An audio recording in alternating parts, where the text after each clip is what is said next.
Ya udah oke yuk siap yuk. Yuk. Ya, Ali. Yuk. Hari ini kami tadi dipanggil ya, di mana hari ini agendanya dari pembuktian dari tergugat ya. Ada bukti surat dari tergugat kurang lebih ada 20-an bukti yang sudah dilampirkan dan juga tadi juga ada bukti saksi dari tergugat juga ya yang sudah dihadirkan. Tetapi di minggu depan dari tergugat ini katanya ingin menambah saksi satu lagi ya. Jadi tadi harusnya sih bisa barengin hari ini. Barengan ya, biar langsung besok agendanya itu kesimpulan. Tapi ya katanya minggu depan masih ingin menghadirkan saksi dari tergugat. Karena saksinya di luar kota, ya. Jadi harus lewat pengadilan agama luar kota juga. Untuk Begitu ya. agenda saksinya bisa diinformasikan nggak sih soal apa? Kalau agenda saksinya ya tadi itu ya dia memberikan ya kurang lebih bagaimana Edward bersikap pada istri, pada anak-anaknya ya seputar-putar itulah. Ya kurang lebih ya semuanya positif lah ya di mata saksi tersebut ya. Hakim mungkin dari pernyataan saksi hakim sendiri seperti apa? Pernyataan saksi sebenarnya ya apa yang dia lihat aja sih selama ini, karena kan emang selain dari itu kan banyak yang nggak kelihatan gitu loh, banyak yang tidak diperlihatkan kepada teman-teman atau keluarganya, itu aja sih. Kemarin dari Kuasa Hukum Edward jadi nyampein kalau dia kangen gitu merawat anak-anaknya sendiri. Kayak Ya kalau kangen tinggal telepon kan. Iya mungkin kayak ngajarin sholat. Sebenarnya kayak itu nggak sih kayak Edward ngejarin anak-anak? Ngajarin sholatnya iya ada, dan aku pun sampai sekarang aku dan mamaku pun juga kita masih ngajarin sholat. Terus kayak tiap kalau aku lagi di rumah dan aku lagi sholat ngajak anak-anak. Terus kayak kalau misalkan anakku yang cewek tuh dia kalau aku lagi di rumah dan lagi sholat tuh dia pengennya ngikut aku sholatnya gitu loh, nggak mau sama neneknya sama bundo gitu, maunya sama mama sholatnya gitu. Iya kan. Jadi maunya sama mamanya aja sholatnya gitu. Terus kayak setiap 19 ke loket 1. Ya jadi maunya sama mamanya sholatnya. Terus kayak setiap hari Jumat kan aku ada om di rumah, terus anakku yang laki Raiden dia selalu pergi sama om aku sholat Jumat bareng.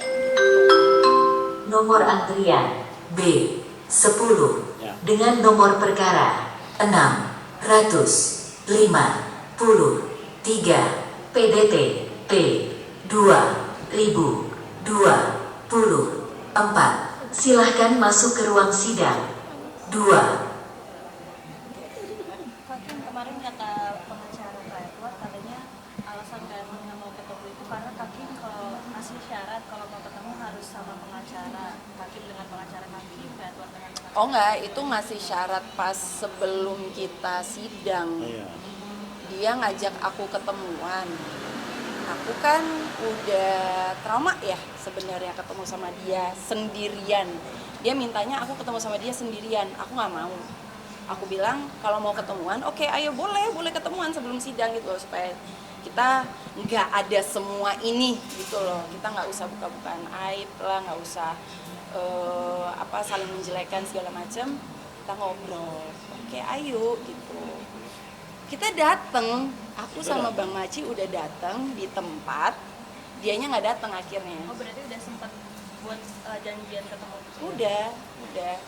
Tapi setelah itu lama-kelamaan kan udah melewati semua proses ini, semua sidang. Terus kayak kalau lama-kelamaan kayak kelihatan kayak mana peduli lo sama anak-anak tuh mana gitu. Jadi aku pun juga ada fear seperti Atta Larisha dan Sania Marwa. Aku ada fear kayak gitu juga jadinya, karena dia tidak show kepeduliannya dan malah bikin aku yang selama ini aku ngelihat iya dia sebagai bapak dia care sama anak-anaknya, tapi kok sekarang kita pisah, yang aku mengharapkan ayo dong lo peduli dong sama anak-anak lo, yang aku yang hope kayak gitu lo nggak ada, kontak Nomor lo nggak ada antrian sama sekali. C1 dengan nomor perkara 1332 PDT G2024.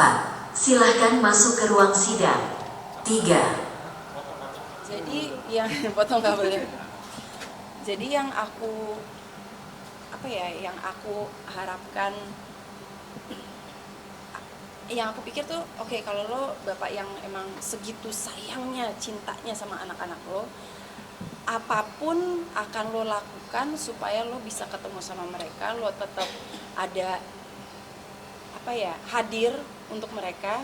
Ya kan, kalau aku sebagai ibu sih gitu ya, mau let's say kita di switch nih anak-anak sama dia nih, aku pasti akan mencoba untuk ngekontak terus, ayo gue mau ketemu sama anak-anak gue, walaupun aku takut sama dia, walaupun aku takut mungkin ya let's say aku sih ngelihatnya sekarang dia takut sama keluarga aku, let's say aku takut sama keluarga dia, padahal sekarang sih aku baik-baik, alhamdulillah baik-baik aja hubungannya sama keluarga dia. Tetap aja aku akan ngekontak, aku akan make sure aku hadir dalam hidup anak-anak aku. Tapi seandainya kalau sekarang Pak Edward mau ketemu cuma berempat dengan Kakim dan kedua anak gimana? Nggak mau, takut lah, kayak Sania Marwa sama Atta Larik. Berarti Kakim tetap kalau mau ketemu harus dengan keluarga atau? Harus ada keluarga, dia datang ke rumah aku sendirian doang, nggak boleh bawa orang lain. Dan ada orang yang ngeliatin kita, semua harus make sure semua safe. Kenapa sampai setrauma itu sih? Karena ya banyak hal yang, pokoknya selama aku menikah 5,5 tahun sama dia, banyak hal yang bikin aku trauma sama dia, bikin aku takut sama dia. Lebih ketakut dengan Kak Edwardnya atau takut dulu sama ucapan mereka, atau takut anak-anak diambil, takut apa itu? Semuanya. Mungkin mau boleh tanya soal rumah di Bali itu proses pembangunannya mungkin seberapa? Mungkin share-nya gimana, pandangannya gimana? Perlu diomongin gak sih? Ya nanti aja kali ya, Iya. gunung-gunung gini kan. Sama Kakim kemarin kata Kak Edward dia akhirnya terpaksa muncul di TV karena merasa tekanan buat dia tuh udah banyak, jadi seolah-olah Oh, tekanan dia banyak kok dari awal kita sidang, kenapa harus sekarang keluarinnya? katanya udah terpaksa untuk membersihkan nama. Nggak ada yang maksa kok. Apa ya? Ya bisa dinilai sendiri lah. Aku pun juga diundang ke situ kan, dari awal sidang apa segala macam juga udah diundang berapa kali. Sampai sekarang juga masih aja diundang-undang terus, cuman kayak buat apa ya? Kalau di sini kan aku ngobrol sama kalian, memang kalian show up, emang ini kerjaan kalian. Ya udahlah ya, kita udah kayak temenan ya selama ini ya. Ya udahlah ya. Cuman kalau aku datang ke acara kayak gitu kan, gimana ya? Lebih official aja sih, kayak gue mengumbar untuk konsumsi publik dan apa ya, gue juga dibayar. Beda aja gitu rasanya. Kalau di sini kan aku nggak enak juga sama kalian gitu. Lo udah datang ke sini tiap minggu nungguin, terus gue nggak ngomong apa-apa, kayak nggak enak aja. Kim, kemarin si Edward mantan nyekap kamu gimana Kim pendapatnya Kim? Ya semua ada CCTV-nya kok. Ada CCTV, ada videonya kok. Malah kayak itu kayak seolah-olah hakim yang didorokin anak itu ada buktinya yang kayak buat posting. Ya, itu kan bukti-bukti semua kan sudah kita lampirkan ke majelis hakim ya. Biarkan nanti majelis hakim yang menilai dan menelaah. Nanti di dalam putusan juga kan nanti ada pertimbangannya semua. Itu kan juga udah aku omongin kan waktu itu di Kemen PPA ya, Iya. atau di Komnas Perempuan tuh. Jadi ya kalau memang saat itu memang aku lagi emosi, emang biasa ya kalau sebagai ibu ada yang kelepasannya ada, dan disiksa pun juga tidak. Dan setelah itu pun aku minta maaf sama Aisyah. Aku biasanya gitu, kalau misalkan memang tidak ingin membiasakan, tidak ingin menormalisasikan kalau aku sedang salah lah, ada salahnya kepada anak-anak. Tapi memang seorang ibu itu pasti banyak yang melewati hal yang sama. Kita lagi capek-capeknya, lagi stresnya, apalagi dengan suami yang seperti itu. Terus udah gitu ada kelepasannya. Tapi alhamdulillah aku setelah itu selalu aku pas udah calm down, aku minta maaf sama mereka. Aku tetap, walaupun mereka anak kecil, aku tetap memanusiakan mereka lah ya. Mereka itu harus diajarin kalau kita yang salah, kita datengin, maaf ya, walaupun kita lebih tua nih, maaf ya, I'm sorry, mama seharusnya nggak kayak gitu. Tapi Aisyah apa Raydan tadi gini. Tapi seharusnya mama nggak kayak gitu sama kalian. Maaf ya, ya mama. Sama sedih lagi nggak sih? Tidak sama sekali. Ada kayak ada. Kan udah talak, udah selesai udah. Hakim kan sekarang kayak tua tuh kayak seolah- Oh buat anak-anaknya Iya, buat maksudnya? anak-anak. Enggak. Nggak ada. Kayak udah mengabaikan anak-anak gitu. Tapi waktu masih sama-sama sosok kayak buat ke anak-anak gimana sih Kak sebagai ayah? Dia itu bisa dibilang dia alhamdulillah baik, dekat sama anak-anak. Ya ada saat-saatnya dekat. Cuman mereka itu lebih diurusin sama aku sebenarnya. Aku jujur-jujur aja gitu loh, nggak ada yang ditambah-tambahin, nggak ada yang kurang-kurangin. Cuman mereka itu memang lebih dekat sama aku yang lebih banyak ngurusin mereka. Mau aku kasih makan lah, mandiin atau apa, aku yang kerjain. Nah kalau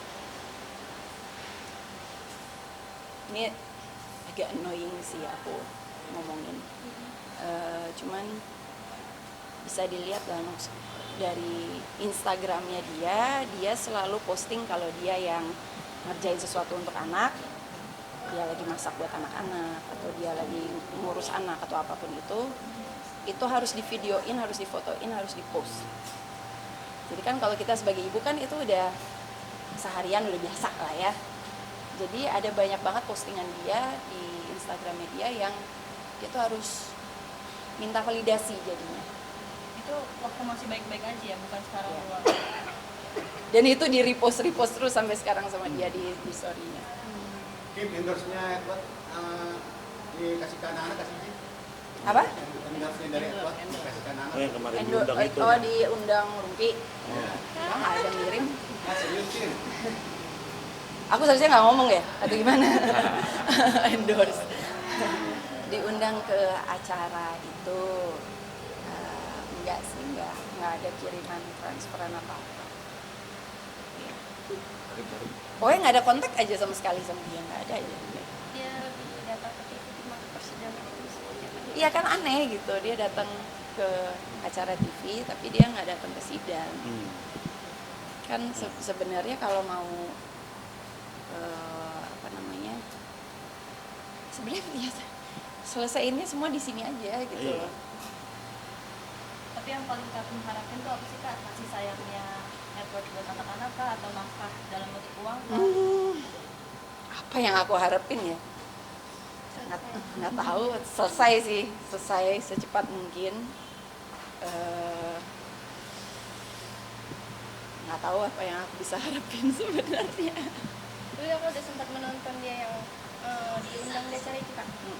Sempat ada kayak apa, kayak ada memberikan pesan gitu gak sih, kayak dia nggak bisa nggak ketemu kakak tuh karena ada sesuatu hal yang bikin nggak kondusif gitu.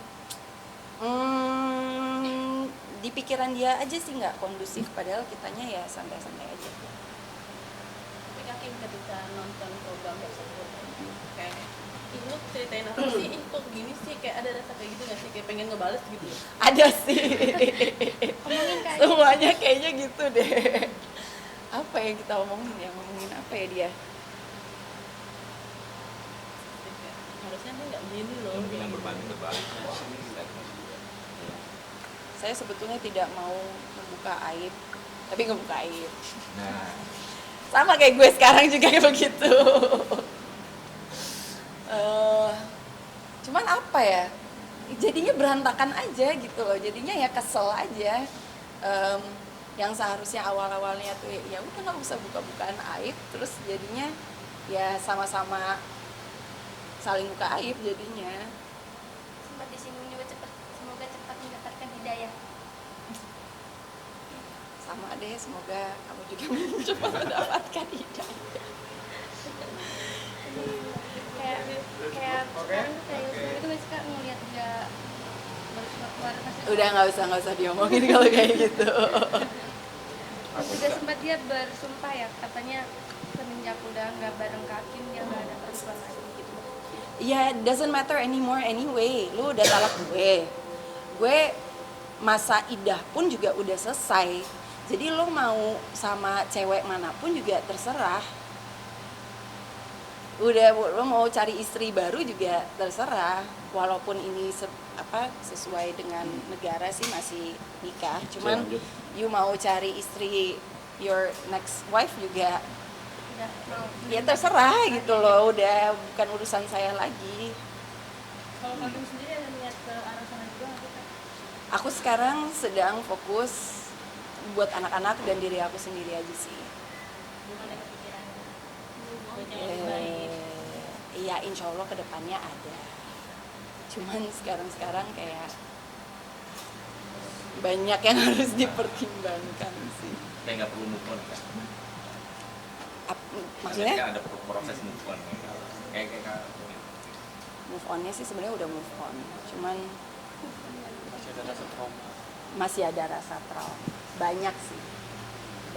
Makanya kemarin tuh hari Jumat kemarin aku sempat ke psikolog yang udah di PPA. iya di provide oleh Kemen PPA. Alhamdulillah banget, itu enak banget sih, maksudnya ngobrolnya tuh jadi aku banyak bisa mengerti tentang diri aku sendiri, tentang Edward kenapa dia seperti itu, dan tentang perjalanan kita selama menikah tuh ada orang luar yang bisa ngasih masukan yang tidak bias.